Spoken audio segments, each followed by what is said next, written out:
Welcome everybody to the Critics Corner. I'm Andrew Branca with the Waxahachie Sun. Welcome back to the corner. Want to introduce some new news taking place in the corner today. We have a new partner that will be joining me and Mr. David Dunn here on a semi-regular basis. Mr. Chris Bennett, all-around good guy, movie lover, and lover of all things entertainment. How are you doing today, Chris? I'm doing great, Andrew. How are you doing? I'm doing pretty good for a Saturday. Good. Uh, Yeah, it's a little rainy, a little cold. yeah, a little bit, but that's Texas for you. You know, if you don't like the weather, a minute, it'll just give it a second here. Exactly. The movie that we were going to be discussing today is Denzel Washington's new movie that just came out maybe a week or so ago on HBO Max and in theaters. You can see here locally at Showbiz Cinemas here in Waxahachie. Basically, the premise of the movie is Denzel's a sheriff's deputy. He comes to LA to pick up some evidence for a case at the LA Sheriff's Department.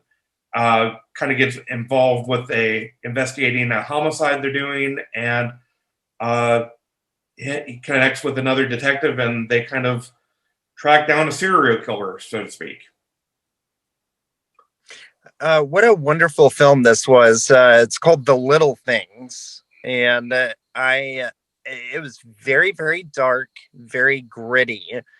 Um, and if you are a fan of happy endings without giving too much away, this movie probably isn't for you. But still, just a wonderful film.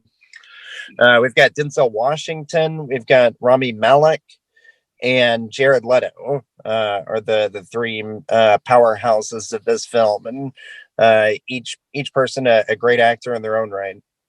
Oh, definitely.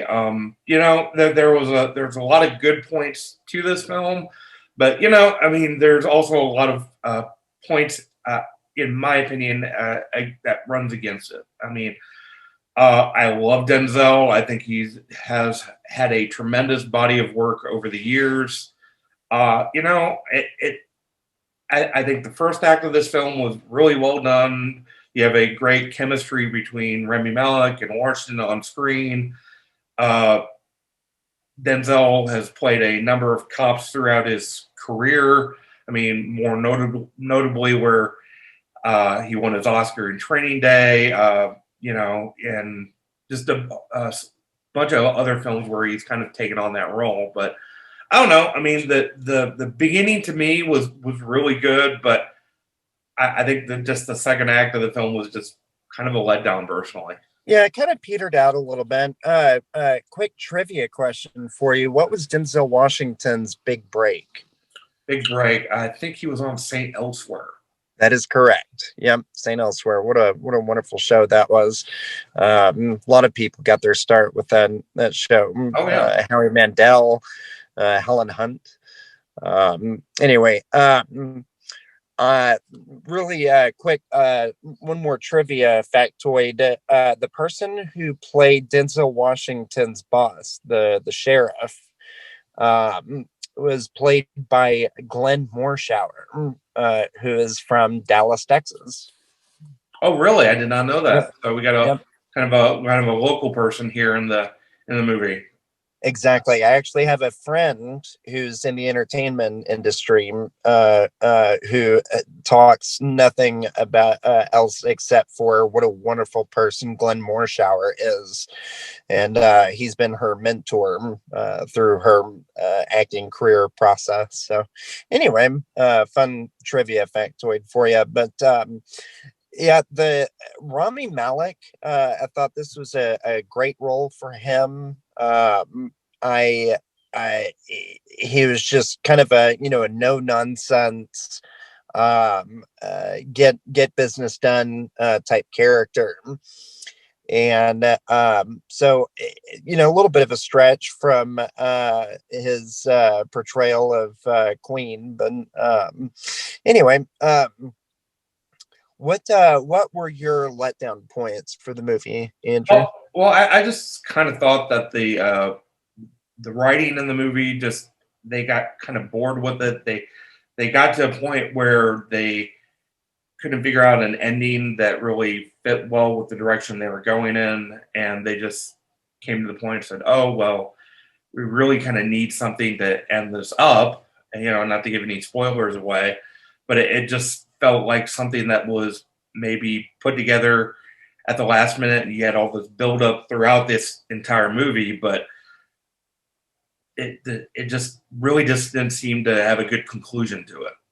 It kind of, to me, felt like when they pitched the movie, everybody said, "Oh, that's a great idea," and they didn't. And this happens all too often. They didn't have they didn't have all the fine touches, the nuances put in place, and unfortunately this happens so often where the pitch just sounds amazing, and you can tell where the writers have their bullet points being portrayed throughout the film, but they couldn't quite figure out how to fill in the pieces, fill in the gaps.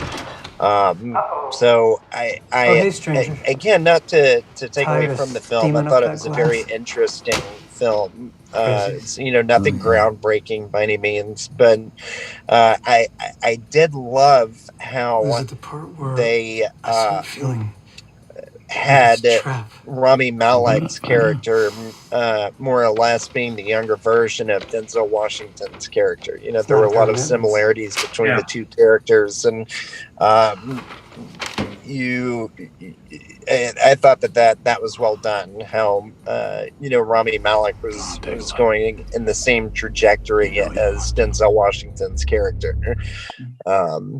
Yeah, so I thought that was cool. I definitely thought that was great. I mean, I didn't have any problems with Washington's, Malik's, or Jared Leto's performance. I thought Jared Leto was extraordinary creepy. It kind of reminded me of some of those interviews that you've seen on on TV with like Charles Manson, how he was just kind of that deranged psychopath individual who messes with people. I thought that was very well done. Exactly. Yeah. He did a really good job. Yeah. Jared Leto was actually at a silence retreat when COVID-19 broke out. And when he got back home, he had no clue that we're in this apocalypse, for lack of a better word. And he thought everybody was joking with him. And it took, everybody trying to show him the news and everything to finally convince him. Then he went into a silence retreat where everything was a-okay, and then 10 days later came out in an apocalypse. So I thought that was pretty funny. Well, that's definitely interesting.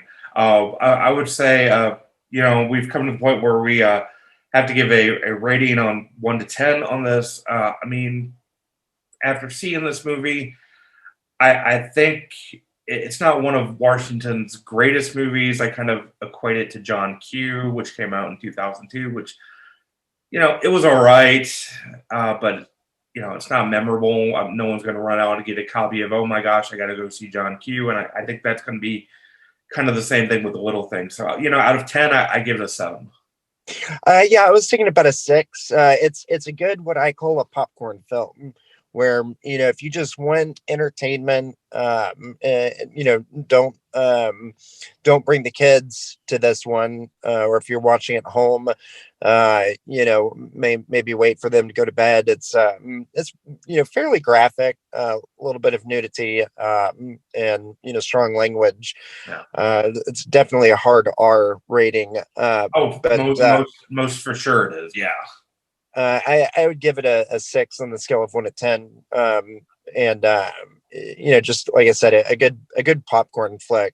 Nothing to write home about, but good entertainment. No, definitely. I mean, if you don't see it, it's not going to be one that you're going to say, "Oh my gosh, I really wish I would have saw that." But yeah, definitely a good popcorn movie.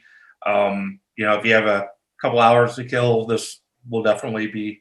It's not the greatest choice out there, but it's not the worst. So It's okay. Yeah. That is going to do it for today's edition of the Critics Corner. If you guys have any thoughts, questions, suggestions, please email us, message us through our Facebook page, and let us know. We'll be glad to. We look forward to your suggestions and glad to take care of that for you. So we will see you guys next week, and just have a great rest of your week. Thanks, Andrew.